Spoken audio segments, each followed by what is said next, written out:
더 원그룹의 38층 회의실에는 얼음장 같은 정적이 흘렀다.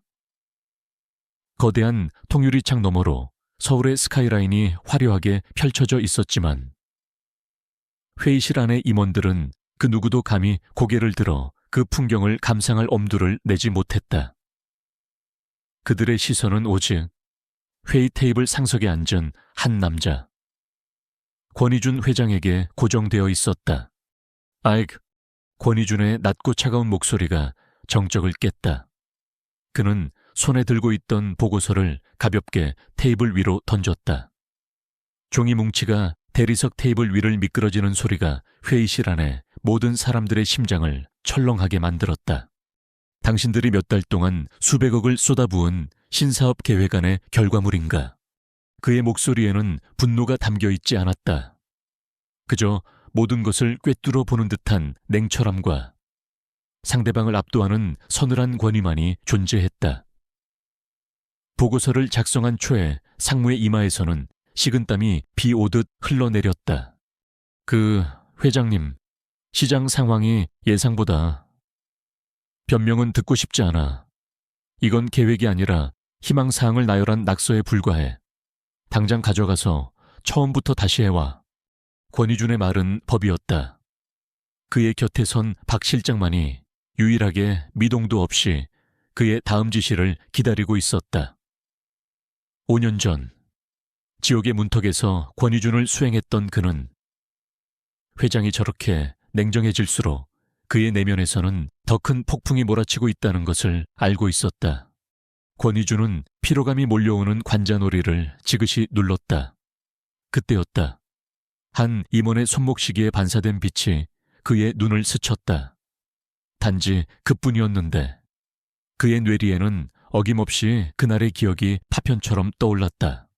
5년 전 비가 쏟아지던 밤, 타이어가 찢어지는 굉음, 차체가 뒤틀리는 금속음, 그리고 모든 것을 집어삼키던 뜨거운 화염. 그는 부서진 차 안에 갇혀 있었다. 다리는 부러졌고 머리에서는 피가 흘러 시야를 가렸다. 유독한 연기가 폐를 파고들며 의식이 점점 흐려져 갔다. 죽음이 바로 코앞에 있었다. 바로 그때 누군가 필사적으로 차 문을 잡아당겼다. 가느다란 실루엣. 얼굴은 연기와 어둠에 가려 보이지 않았다. 하지만 자신을 구하려는 그 절박한 몸짓만은 선명했다. 소녀는 마지막 힘을 다해 그의 몸을 차 밖으로 끌어냈다. 그 순간 폭발의 파편 하나가 날아와 소녀의 팔뚝 위로 떨어졌다. 치익, 살이 타는 끔찍한 소리와 함께 소녀가 고통을 참아내는 짧은 비명이 그의 귓가에 박혔다. 그는 흐려지는 의식 속에서 보았다. 소녀의 하얀 팔뚝에 새겨진 별 모양의 끔찍한 화상 자국을.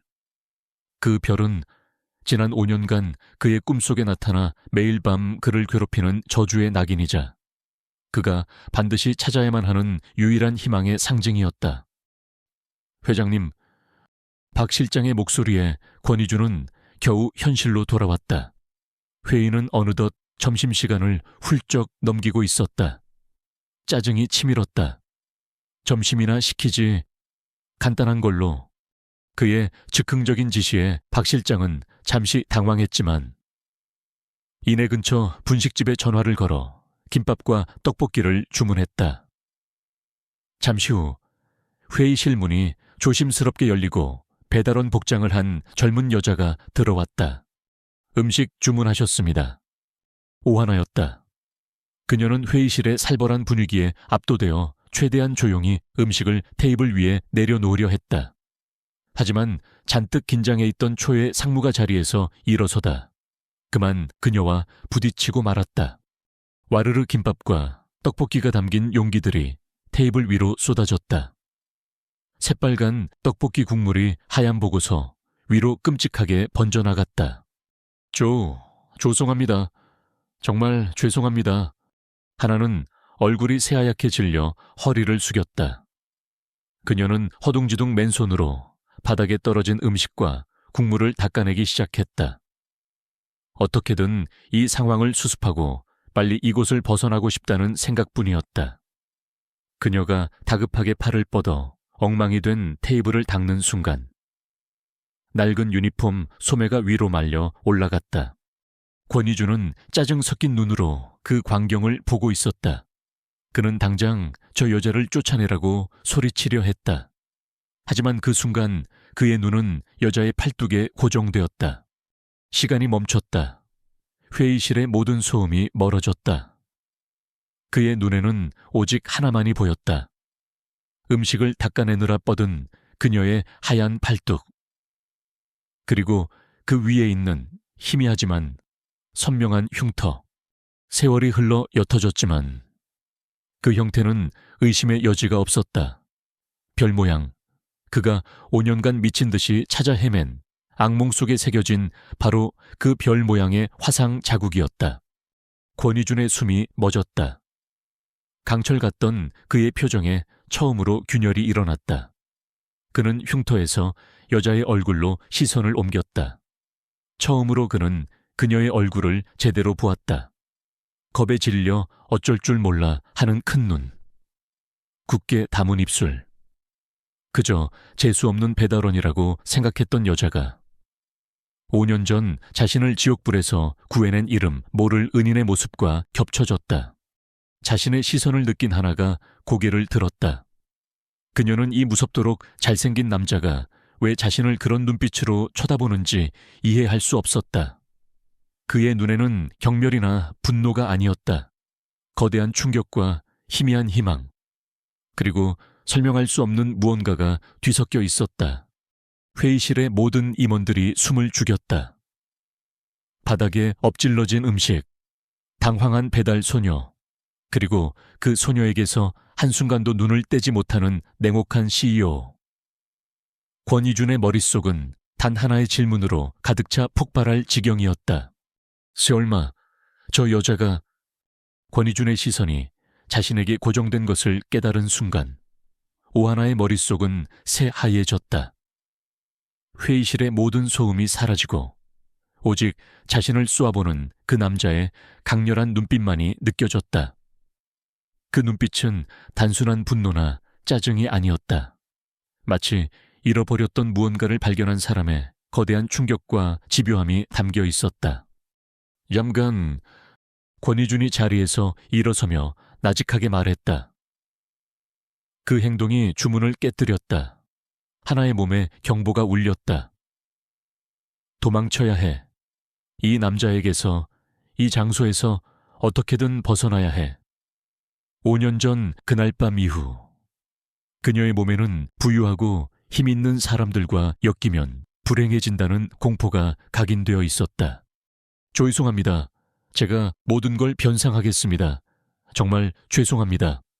그녀는 무슨 말을 하는지도 모른 채 허리를 몇 번이고 숙여 사과했다. 그리고는 뒤도 돌아보지 않고 회의실을 뛰쳐나갔다.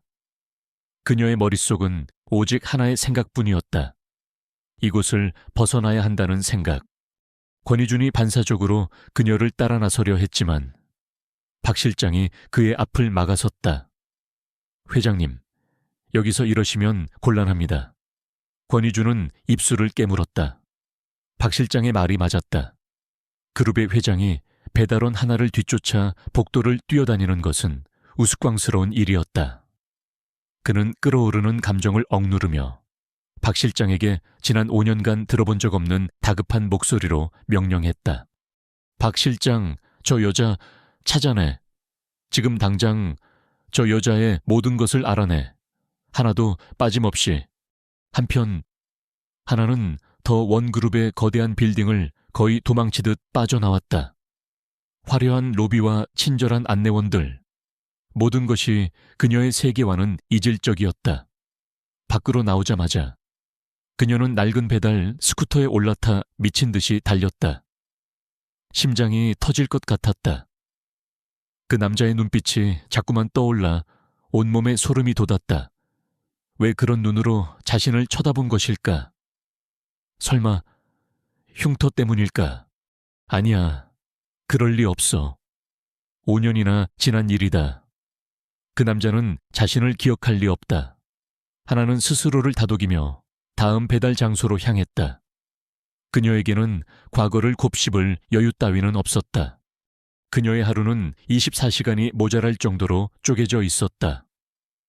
낮에는 분식집 배달, 저녁에는 편의점 아르바이트, 그리고 주말에는 빌딩 청소까지. 그녀는 쇠약한 어머니의 병원비와 고등학생 동생의 학비를 벌기 위해 잠자는 시간을 줄여가며 닥치는 대로 일했다. 그녀의 유일한 목표는 가족을 지키고 그저 아무 일 없이 평범하게 하루를 살아내는 것뿐이었다. 그날 밤 모든 아르바이트를 마치고 녹초가 된 몸을 이끌고 그녀는 자신의 집으로 향했다. 서울의 한 가파른 언덕 위에 위치한 금방이라도 쓰러질 듯한 옥탑방.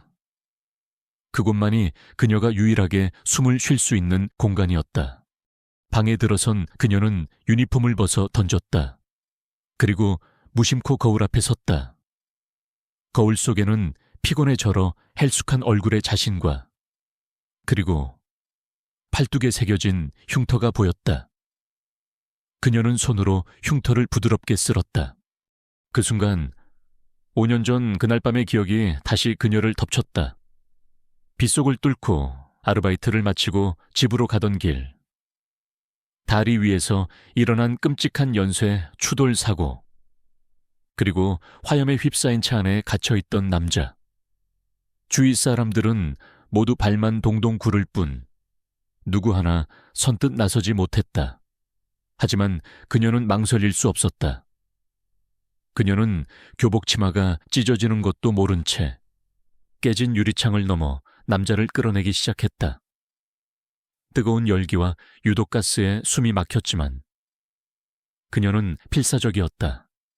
남자를 거의 다 끌어냈을 때 차에서 작은 폭발이 일어나며 불타는 파편 하나가 그녀의 팔 위로 떨어졌다. 그녀는 비명을 삼켰다.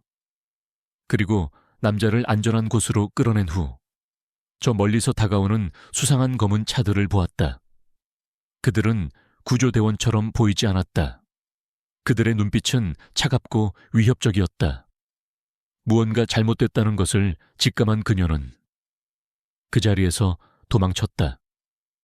그날 이후 그 흉터는 그녀에게 영광의 상처가 아닌 지워버리고 싶은 공포의 낙인이 되었다. 같은 시각 권희주는 자신의 사무실에서 창밖을 내다보며 박 실장의 보고를 받고 있었다. 오하나, 24살, 모친은 만성 신부전증으로 장기 투석 중이며 남동생은 고등학교 3학년입니다. 현재 알려진 것만 3군데의 아르바이트를 하고 있으며 사실상의 가장입니다. 보고를 들은 권희준의 마음이 복잡해졌다. 만약 그녀가 정말 그 소녀라면 왜 지난 5년간 단 한 번도 자신을 찾아오지 않았을까 보상금을 요구하기는커녕 왜 그렇게 필사적으로 도망치려 하는 것일까? 그가 아는 세상의 방식과는 너무나도 달랐다. 그의 마음에 처음으로 죄책감과 비슷한 감정이 싹텄다. 자신을 구해준 은인이 지난 5년간 저렇게 힘든 삶을 살고 있었다는 사실. 그는 더 이상 부하들을 시켜 이 문제를 해결할 수 없다고 판단했다. 그가 직접 가야만 했다. 직접 그녀를 만나 그녀의 입으로 직접 들어야만 했다. 밤 11시가 넘은 시각. 편의점 아르바이트를 마친 하나는 무거운 발걸음으로 자신의 옥탑방으로 향하는 가파른 계단을 올랐다. 마지막 계단을 오르던 그녀는 자신의 집 문 앞에 서 있는 인형을 보고 그 자리에 얼어붙었다. 도시의 불빛을 등지고 서 있는 남자. 낮에 회의실에서 보았던 더 원그룹의 회장 권희준이었다. 이 세계의 왕이 자신의 초라한 성문 앞까지 찾아온 것이다. 그의 존재 자체가 그녀가 필사적으로 지켜온 평범한 일상을 위협하는 거대한 침입이었다. 권희준은 그녀를 향해 천천히 돌아섰다. 그의 얼굴은 어떤 감정도 읽을 수 없었지만 그 눈빛만은 집요하게 그녀를 향해 있었다. 우리 할 얘기가 있는 것 같은데. 5년 전 그날 밤에 대해서 그의 목소리가 차가운 밤 공기를 가르며 울려 퍼졌다. 하나는 도망칠 곳 없이 완전히 구석에 몰린 사냥감의 얼굴을 하고 있었다. 권희준의 목소리가 옥탑방의 차가운 공기를 갈랐다. 오하나는 그 자리에 못 박힌 듯 그가 내뿜는 압도적인 존재감에 질식할 것 같았다. 그녀는 본능적으로 팔뚝의 흉터를 다른 손으로 감싸 쥐었다. 그 작은 행동 하나가 권희준에게는 100마디 말보다 더 확실한 대답이 되었다. 무슨 말씀이신지 모르겠습니다. 전 그저 배달을 하나는 필사적으로 부정하며 그를 지나쳐 자신의 집으로 들어가려 했다. 하지만 권희준은 그녀의 앞을 막아섰다. 그는 위협적이지 않았지만 산처럼 굳건했다. 그 흉터, 그의 나직한 목소리에 하나의 심장이 쿵 내려앉았다. 5년 전 그날 밤, 지옥불 속에서 내 목숨을 구하다가 생긴 흉터. 내가 틀렸나. 그의 직설적인 말은 하나의 마지막 방어벽마저 무너뜨렸다. 부정하고 싶었지만 목이 메어 아무 말도 할 수 없었다. 눈앞이 뿌옇게 흐려지며 눈물이 차올랐다. 5년 동안 잊으려 발버둥 쳤던 그날의 공포가 이 남자의 등장으로 다시 생생하게 되살아나고 있었다. 그녀의 반응에서 모든 것을 읽어낸 권희준의 눈빛이 미세하게 흔들렸다. 그는 자신의 확신이 맞았다는 안도감과 그녀가 느끼는 공포에 대한 알 수 없는 죄책감을 동시에 느꼈다. 그는 한 걸음 뒤로 물러서며 자신의 개인 연락처가 적힌 명함을 내밀었다. 당신을 해치려는 게 아니야. 난 내 목숨을 빚졌어. 하지만 그날 밤 무슨 일이 있었는지 알아야 망했어. 당신이 위험할 수도 있으니까. 그는 명함을 그녀의 손에 쥐어주고는 뒤돌아섰다. 너무 오래 걸리지는 마. 그 말을 마지막으로 그는 어둠 속으로 사라졌다. 하나는 손에 들린 명함과 밤 공기 속에 남겨진 그의 경고를 번갈아 보며 한참 동안 그 자리에 서 있었다. 한편 서울의 전통적인 부촌에 위치한 고풍스러운 한옥, 더 원그룹의 부회장. 최진석은 자신의 서재에서 차를 마시고 있었다. 그는 권희준의 사촌 형이었지만 그의 야심은 피보다 진했다. 5년 전 그는 완벽한 사고를 위장해 이준을 제거하고 더 원그룹을 차지하려 했다. 하지만 기적처럼 살아남은 이준은 이전보다 더 냉혹하고 강력한 존재가 되어 그의 목을 조여오고 있었다. 그에게 신복으로부터 보고가 들어왔다. 회장님께서 개인적으로 한 배달원에 대한 뒷조사를 대대적으로 지시하셨습니다. 오하나라는 여자입니다. 배달원 최진석은 미간을 찌푸렸다. 이준이 그깟 계집애에게 왜 그렇게 신경을 쓰는 거지? 정확한 이유는 알 수 없으나 그 여자의 팔에 화상 흉터가 있다고 합니다. 화상 흉터. 그 단어가 최진석의 머릿속에 경종을 울렸다. 설마 5년 전 사고 현장에서 사라졌던 그 계집애란 말인가? 그는 이준이 지난 5년간 자신을 구해준 은인을 미친 듯이 찾아다녔다는 것을 알고 있었다. 만약 이 오하나라는 여자가 정말 그 목격자라면 최진석의 얼굴에서 온화한 미소가 사라지고 뱀처럼 차가운 표정이 떠올랐다. 그는 자신의 제국을 위협할 수 있는 가장 위험한 변수가 나타났다는 것을 직감했다. 그는 당장 오하나의 사진을 가져오게 했다. 사진 속 평범하고 앳된 얼굴을 보며 그는 결심했다. 그는 부에게 전화를 걸었다. 그의 목소리는 꿀처럼 부드러웠지만 그 내용은 독처럼 잔인했다. 오하나라는 여자가 편의점에서 아르바이트를 한다지 작은 사고를 하나 준비해 가스 누출이나 낡은 전선 합선 같은 걸로 그저 겁만 줘서 내게 어떤 메시지를 보내는지 확인하고 싶을 뿐이니 아직은 죽이지 마. 그날 밤 하나는 편의점 카운터에 앉아 멍하니 있었다. 권희준이 남기고 간 말이 계속 귓게 맴돌았다. 당신이 위험할 수도 있으니까. 그저 자신을 회유하기 위한 협박일 것이라고 애써 무시했다. 그때였다. 창고 쪽 냉장고에서 지지직 하는 소리와 함께 불꽃이 튀었다. 하나가 놀라 돌아보는 순간 낡은 전선에서 시작된 불이 순식간에 근처의 박스들로 옮겨붙었다. 몰리야. 가게 안에 있던 몇 안 되는 손님들이 비명을 지르며 밖으로 뛰쳐나갔다. 작은 공간은 순식간에 매캐한 연기로 가득 찼다. 하나는 공포에 질렸지만 5년 전 그날처럼 몸이 먼저 움직였다.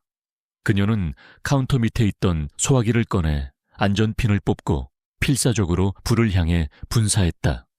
작은 불은 다행히 금방 잡혔다. 하지만 그 과정에서 선반의 물건들이 쏟아져 내리며 하나의 팔을 긁고 지나갔다. 그녀는 연기를 마셔 콜록거리며 가게 밖에 주저앉았다. 단순한 사고라고 하기에는 너무나도 기묘한 타이밍이었다. 권희준의 경고가 현실이 되어 그녀의 심장을 얼어붙게 만들었다. 그 소식은 즉시 권희준에게 보고되었다. 박 실장의 목소리는 그 어느 때보다 심각했다. 오하나 씨가 일하는 편의점에서 화재가 발생했습니다. 다행히 크게 다치지는 않았지만 화재 원인이 전기 합선이라고 합니다. 이상한 것은 그 가게의 모든 전선은 불과 한 달 전에 새로 교체되었다는 점입니다. 권희준은 수화기를 쥔 채 창밖을 내다보았다. 그의 손등에 힘줄이 솟아올랐다. 이것은 사고가 아니었다. 이것은 메시지였다. 최진석이 보내는 경고. 네가 그녀를 찾았다는 걸 안다. 그리고 나는 언제든 그녀에게 손을 뻗을 수 있다는 섬뜩한 선전포고였다. 자신이 5년간 찾아 헤맨 은인. 그녀의 존재를 확인하자마자 그녀는 다시 자신 때문에 위험에 빠졌다. 분노가 그의 머리끝까지 치밀어 올랐다. 이제 더 이상 과거를 파헤치는 것만이 문제가 아니었다. 그는 이제 살아있는 한 사람을 지켜내야만 했다. 권희준의 눈빛이 차갑게 빛났다. 망령을 쫓던 시간은 끝났다. 이제는 괴물을 사냥할 시간이었다. 그는 결심했다. 그의 목소리는 강철을 녹일 듯한 분노와 결의로 가득 차 있었다. 그가 움직였군. 이제 우리도 움직일 때야. 박 실장, 지금 당장 그녀를 데려와. 이제 물어볼 시간은 끝났어. 수동적인 조사의 시대는 끝났다. 이제는 적극적인 보호와 무자비한 방역의 시대가 시작될 것이었다. 편의점 앞에서 경찰 조사를 받던 오하나는 넋이 나가 있었다. 단순한 정의 합선 사고라고 했지만 그녀의 온몸은 그것이 단순한 사고가 아니라고 비명을 지르고 있었다. 권희준의 경고가 현실이 되어 그녀의 발목을 붙잡고 놓아주지 않았다. 그때 소리 없이 다가온 검은색 세단이 그녀 앞에 멈춰 섰다. 차에서 내린 사람은 박 실장이었다. 그는 공손했지만 단호한 태도로 그녀에게 말했다. 오하나 씨, 회장님께서 보내셨습니다. 함께 가주셔야겠습니다. 싫어요. 하나의 목소리가 날카롭게 터져 나왔다. 난 아무데도 안 가요. 제발 나 좀 내버려 두세요. 그녀의 격렬한 저항에 박 실장은 잠시 주변을 살폈다. 그리고는 그녀에게 다가가 오직 그녀만이 들을 수 있는 낮은 목소리로 속삭였다. 오늘 화재는 사고가 아니었습니다. 다음 사고는 오늘처럼 운이 좋지 않을 수도 있습니다. 어머님의 안전, 동생의 미래, 하나 씨가 보장할 수 있으십니까? 가족, 그 한마디가 하나의 마지막 저항 의지를 꺾어버렸다. 그녀는 패배감과 공포에 휩싸여 순순히 차에 올라탔다. 이것은 구조가 아니었다. 정중하게 포장된 납치였다. 차가 도착한 곳은 서울 근교의 한적한 곳에 위치한 고급 빌라였다. 외부와는 완전히 차단된 최첨단 보안 시스템을 갖춘 요새 같은 곳이었다. 거실에는 권희준이 그녀를 기다리고 있었다. 그는 어떤 위로나 안부의 말도 없이 곧장 본론으로 들어갔다. 당신은 이제 살인미수 사건의 유일한 목격자야. 내 사건에 그의 목소리는 어떤 감정도 담겨있지 않아 더욱 위압적이었다. 나를 죽이려 했던 자들이 이제 당신을 노리고 있어. 그리고 난 그걸 보고만 있지 않을 생각이야. 그는 테이블 위로 통장 하나를 밀었다.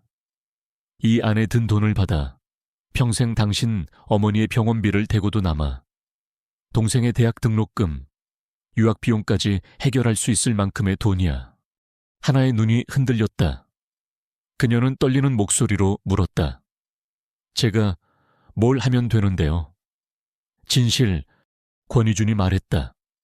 5년 전 그날 밤, 당신이 기억하는 모든 것을 말해. 아주 사소한 것 하나까지도 전부. 내 증인이 되어줘. 그 대가로 나는 당신과 당신 가족의 안전을 보장하고 당신에게 새로운 인생을 선물하지. 그것은 거부할 수 없는 악마의 제안이었다. 하나의 머릿속이 복잡하게 얽혔다. 그날의 기억을 다시 끄집어내는 것은 아물었던 상처를 다시 헤집는 것과 같은 고통이었다. 힘 있는 자들의 싸움에 끼어들어 증언을 한다는 것은 목숨을 거는 일이었다. 그녀의 본능은 도망치라고 소리치고 있었다. 하지만 어머니의 얼굴이 떠올랐다. 매주 고통스러운 투석을 견디며 딸에게 미안해하는 어머니. 그리고 자신의 꿈을 포기한 채 누나를 위해 아르바이트를 하려는 착한 동생.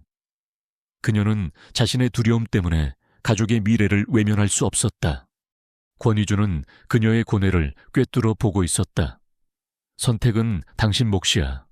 하지만 이것만은 알아도 당신이 협조하든 안 하든 당신은 이미 위험에 처해 있어. 그들에게 당신은 이미 제거해야 할 대상이니까. 나와 손을 잡는 것이 당신이 살아남을 유일한 방법이야. 오랜 침묵 끝에 하나는 마침내 고개를 끄덕였다. 알았어요. 말할게요. 그것은 항복인 동시에 그녀가 평생 처음으로 내리는 가장 용감한 결정이었다. 권희준은 그녀를 위해 안전하고 편안한 환경을 마련했다.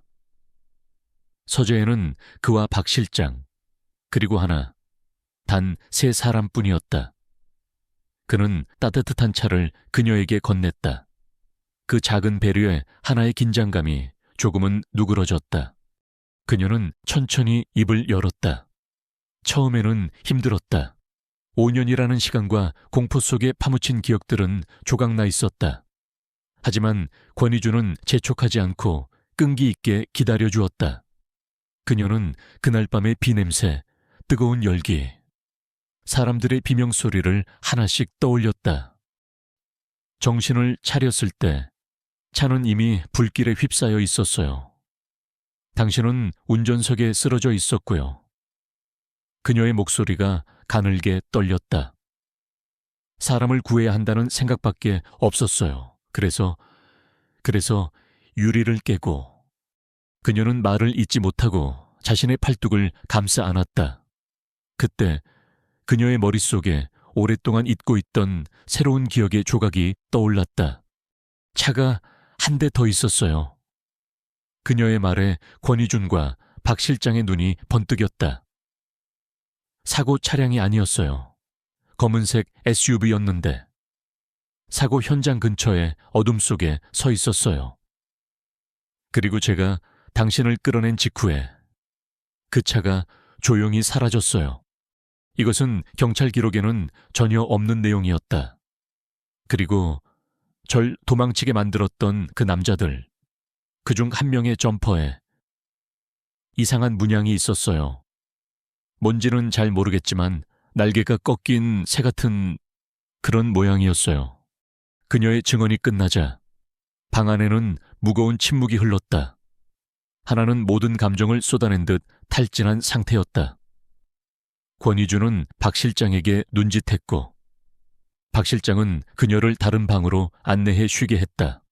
하나가 방을 나가자 권희주는 테이블 위에 놓인 메모를 노려보았다.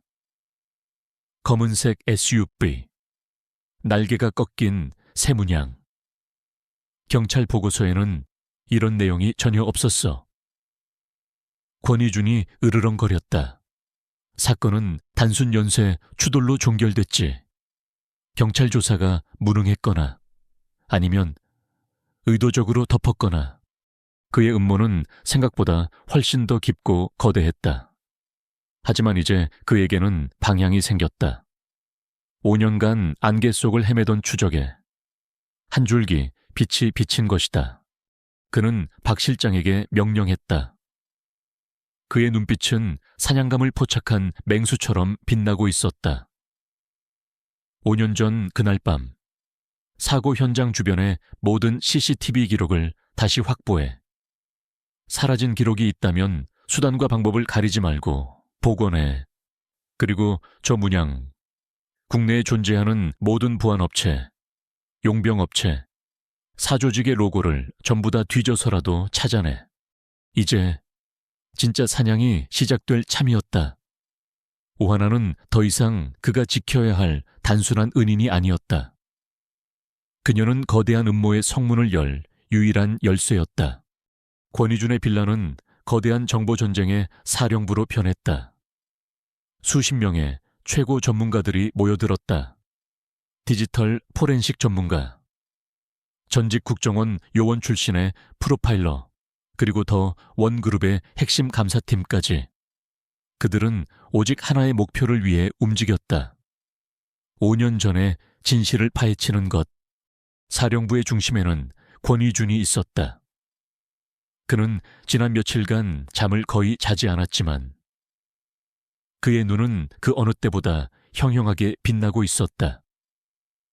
그의 옆에는 오하나가 있었다. 그녀는 더 이상 겁에 질린 피해자가 아니었다. 그녀는 이 전쟁의 가장 중요한 정보원이자 권희준의 곁을 지키는 유일한 파트너였다. 조사는 처음부터 난관에 부딪혔다. 회장님, 5년 전 사고 현장 주변의 CCTV 기록은 대부분 파기되거나 의도적으로 손상된 상태입니다. 경찰이 보관하고 있던 원본 데이터마저 일부가 유실되었습니다. 이건 단순한 관리 소홀이 아닙니다. 디지털 포렌식 팀장의 보고의 회의실의 공기가 무겁게 가라앉았다. 경찰 내부에까지 최진석의 손길이 닿아 있다는 명백한 증거였다. 날개가 꺾인 새 문양도 마찬가지입니다. 국내에 등록된 모든 업체의 로고를 확인했지만 일치하는 것을 찾지 못했습니다. 미등록된 사조직일 가능성이 높습니다. 시간이 흐를수록 초조함이 짙어졌다. 적은 5년이라는 시간 동안 자신의 흔적을 완벽하게 지워놓았다. 그때 회의실 한쪽에서 조용히 그들의 대화를 듣고 있던 하나가 조심스럽게 입을 열었다. 혹시 그 문양이 새겨진 점퍼, 군복 같은 느낌이었어요. 일반 회사 유니폼이라기보다는 훨씬 더 거칠고 실용적인 디자인이었어요. 그녀의 작은 증언 하나가 조사의 방향을 틀었다. 권희준은 즉시 명령했다. 군용품 불법 유통업체, 해체된 용병 조직, 사설 경호업체까지. 이 잡듯이 뒤져 5년 전을 기점으로 사라진 유령 회사들까지 전부 다 밤낮 없는 조사가 계속되었다. 하나는 그들의 치열한 모습을 보며 자신이 더 이상 혼자가 아니라는 것을 느꼈다. 그녀는 자신의 기억이 단순한 과거의 악몽이 아니라 진실을 밝힐 수 있는 강력한 무기가 될 수 있다는 것을 깨달았다. 그녀는 기억을 되살리기 위해 최면 요법까지 자청했다. 최면 속에서 그녀는 다시 5년 전 그날 밤으로 돌아갔다. 빗소리, 불길, 그리고 그녀는 보았다. 어둠 속에 서 있던 검은 SUV의 번호판을 모든 숫자가 선명하지는 않았지만 마지막 네 자리 1357이라는 숫자가 뇌리에 강하게 박혔다. 1357. 차량 번호 뒷자리가 3257이에요. 이 결정적인 단서로 조사는 급물살을 탔다. 팀은 5년 전 그날 사고 현장 주변을 지나간 모든 검은색 SUV 중 번호판 끝자리가 1357인 차량을 추적하기 시작했다. 그리고 마침내 한 대의 차량을 특정해냈다. 그 차량의 소유주는 RS 세큐리티라는 이름의 사설 경호 업체였다. 찾았습니다. 회장님, 박 실장의 목소리가 흥분에 떨렸다. RS 시큐리티, 5년 전 사고 직후에 갑자기 파산 신청을 하고 해체된 회사입니다. 서류상으로는 깨끗하지만 뒷세계에서는 온갖 더러운 일을 처리해주던 해결사 집단으로 유명했습니다. 모든 조각이 맞춰지고 있었다. 그 날개가 꺾인 새 문양은 바로 이 RS 시큐리티의 로고였습니다. 권희주는 스크린에 떠오른 로고를 보았다. 전쟁의 신 RS의 상징인 독수리가 한쪽 날개가 부러진 채 추락하는 모습, 오만함과 파멸을 동시에 상징하는 듯한 섬뜩한 로고였다. 이 회사의 대표는 누구였지? 표면상의 대표는 바지 사장이었습니다. 하지만 저희가 자금 흐름을 역추적한 결과 회사의 실소유주가 드러났습니다. 박 실장은 다음 화면을 띄웠다. 화면에는 한 남자의 사진이 나타났다. 최진석 부회장의 가장 충실한 신복이자 그룹의 온갖 더러운 일을 처리해온 그림자 윤 실장이었다. 그리고 RS 시큐리티의 설립 자금은 최진석이 관리하던 해외의 페이퍼 컴퍼니에서 흘러들어온 것이 확인되었다. 빼도 박도 못할 증거였다. 권희주는 거대한 음모의 전체 그림을 보며 주먹을 불끈 쥐었다. 자신의 사촌형이 자신의 목숨을 빼앗기 위해 전문 킬러 집단까지 고용했다는 사실. 그리고 경찰까지 매수해 모든 증거를 은폐했다는 사실에 피가 거꾸로 솟는 듯한 분노를 느꼈다. 그는 조용히 하나가 있는 방으로 향했다. 그녀는 창가에 앉아 새로 사준 스케치북에 그림을 그리고 있었다.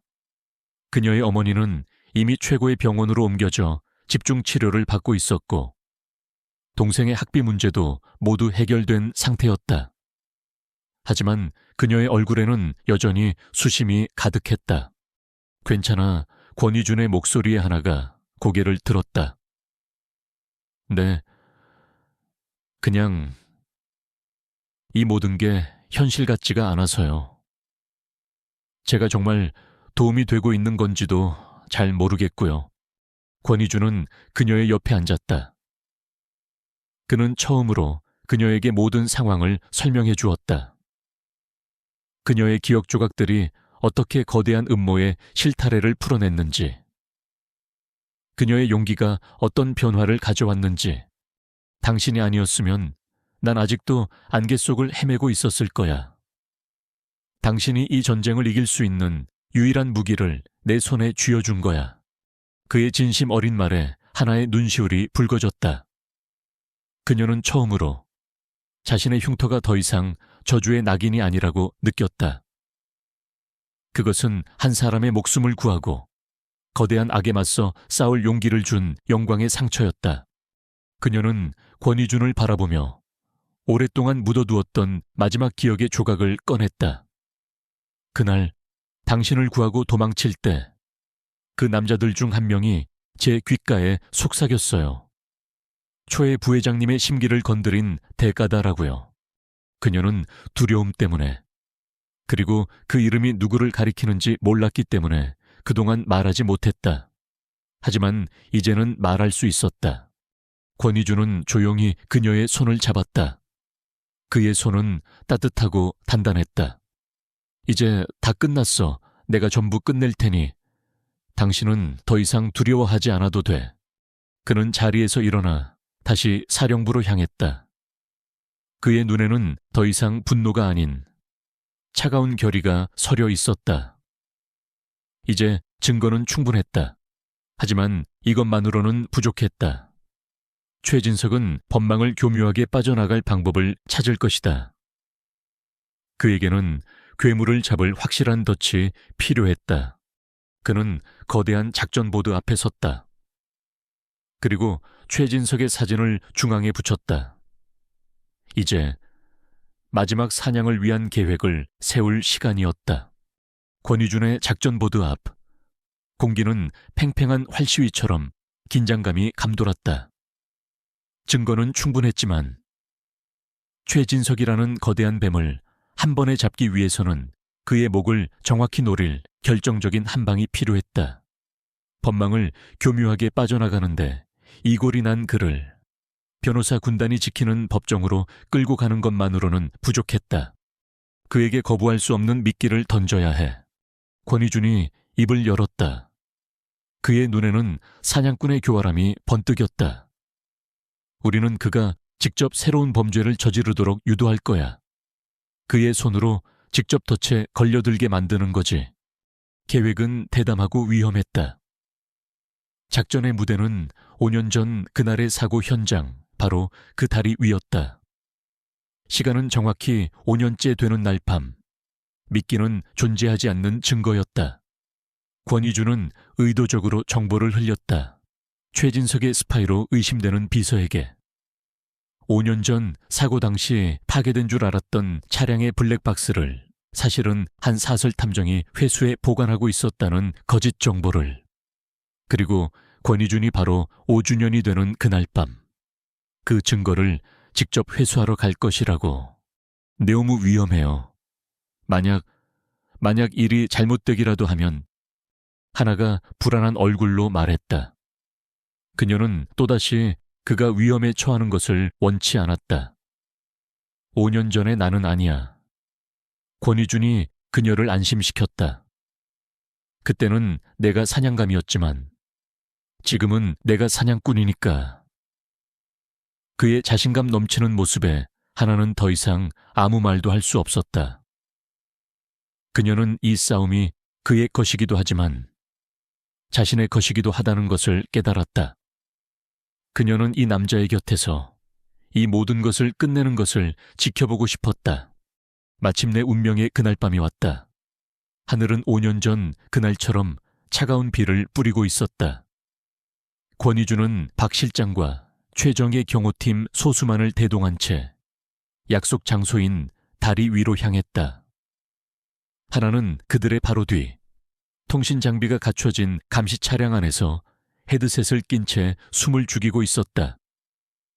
그녀의 역할은 그들의 눈과 귀가 되어 현장의 모든 상황을 지켜보는 것이었다. 다리 위에 차를 세우고 기다리는 시간은 영원처럼 길게 느껴졌다. 차창을 때리는 빗소리가 5년 전 그날의 기억을 불러왔다. 무서워. 이어피스를 통해 권희준의 목소리가 들려왔다. 네, 조금요. 하나가 솔직하게 대답했다. 나도 그래. 그의 의외의 대답에 하나가 놀랐다. 하지만 이번에는 혼자가 아니야. 그의 따뜻한 목소리가 하나의 불안한 마음을 진정시켜 주었다. 바로 그때였다. 어둠 속에서 여러 대의 차량이 라이트를 끈 채 유령처럼 그들에게 접근했다. RS 시큐리티의 잔당들이었다. 그들은 완벽한 기습을 위해 조용히 포위망을 좁혀왔다. 워스건, 권희준의 목소리와 함께 작전이 시작되었다. 상황은 최진석의 부하들이 예상했던 것과는 완전히 다르게 흘러갔다. 그들이 권희준의 차를 덮치려는 순간 다리의 양쪽 끝이 미리 대기하고 있던 트레일러에 의해 완벽하게 차단되었다. 다리 위는 거대한 폐쇄 공간, 즉 덫이 되어버린 것이다. 속았다. 당황한 괴한들이 채소 내리며 총을 꺼내 들었다. 하지만 권희준의 경호팀은 이미 유리한 고지를 점령하고 있었다. 다리 위에서는 총격전 대신 고도의 심리전과 전략적인 격투가 벌어졌다. 권희주는 차 안에 숨어 있지 않았다. 그는 직접 현장을 지휘하며 빈틈을 보이는 적들을 하나씩 무너뜨렸다. 그는 더 이상 보호받는 CEO가 아닌 전장을 지배하는 지휘관이었다. 감시 차량 안에서 하나는 여러 개의 모니터를 뚫어져라 쳐다보고 있었다. 그녀의 눈은 그 어떤 고성능 카메라보다 더 정확하게 위험을 감지했다. 오른쪽 교각 뒤에 한 명 더 숨어 있어요. 사각지대예요. 그녀의 외침이 아니었다면 박 실장은 기습을 당했을 것이다. 그녀의 예리한 관찰력은 팀원들을 여러 번의 위기에서 구해냈다. 그녀는 더 이상 수동적인 목격자가 아닌 이 전투의 핵심적인 일원이었다. 치열한 격투 끝에 최진석의 부하들은 모두 제압되었다. 그들은 명백한 살인미수와 납치미수의 현행범으로 체포되었다. 권희주는 그들의 우두머리 앞에 섰다. 5년 전 하나에게 초의 부회장님의 심기를 건드린 대가라고 속삭였던 바로 그 남자였다. 누가 보냈지? 최진석인가? 남자는 피를 뱉으며 비웃을 뿐 입을 열지 않았다. 증거도 없이 잡아넣을 수 있을 것 같나? 증거 권희준이 차갑게 웃었다. 증거는 지금 내 놈들이 직접 만들어주지 않았나? 박 실장은 그의 앞에 작은 녹음기를 틀었다. 녹음기에서는 최진석의 신복이 이번 습격을 지시하는 목소리가 생생하게 흘러나왔다. 권희준이 의도적으로 흘린 스파이를 통해 얻어낸 결정적인 증거였다. 남자의 얼굴에서 웃음기가 사라지고 절망이 떠올랐다. 완벽한 체크메이트였다. 권희준은 사로잡힌 괴한들을 뒤로하고 다리 난간에 섰다. 차가운 비가 그의 얼굴 위로 흘러내렸다. 5년간 그를 괴롭혔던 악몽의 장소. 하지만 이제 그곳은 더 이상 그에게 공포의 공간이 아니었다. 과거의 망령을 씻어내고 새로운 시작을 알리는 승리의 장소가 되었다. 그는 이어피스를 통해 하나에게 말했다. 끝났어. 오하나 씨. 우리가 이겼어. 그의 목소리를 듣는 하나의 눈에서 뜨거운 눈물이 흘러내렸다. 길고 길었던 싸움이 마침내 끝을 향해 가고 있었다. 이제 남은 것은 이 모든 음모의 머리인 뱀의 왕에게 마지막 철퇴를 내리치는 일뿐이었다. 다리 위에서의 전투는 끝났지만 진짜 전쟁의 마지막은 이제 시작이었다. 권희준은 한치의 오차도 없이 모든 것을 계획했다. 최진석을 체포할 무대는 바로 권씨 일가의 모든 구성원이 모이는 창업주 제사일이었다. 가장 영광스러운 자리에서 가장 치욕스러운 몰락을 안겨주기 위함이었다. 제사 당일 권씨 일가의 고택에는 정재기의 수많은 거물들이 조문을 위해 모여들었다. 최진석은 아무것도 모른 채 더 원그룹의 실질적인 안주인 행세를 하며 손님들을 맡고 있었다.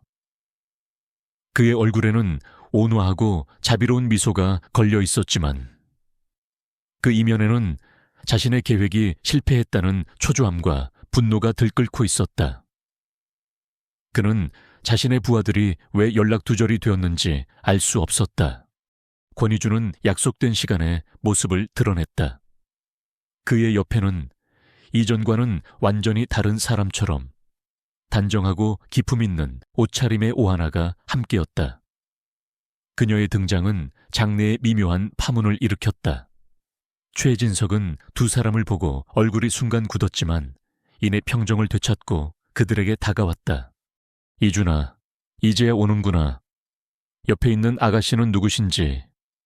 최진석의 위선적인 목소리에 권희준은 차갑게 대답했다.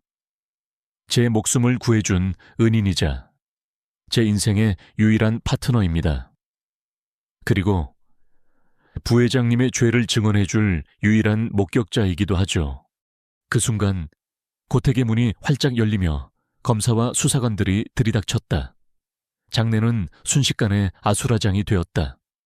최진석 씨, 살인미수, 증거인멸, 횡령 등의 혐의로 당신을 긴급 체포합니다.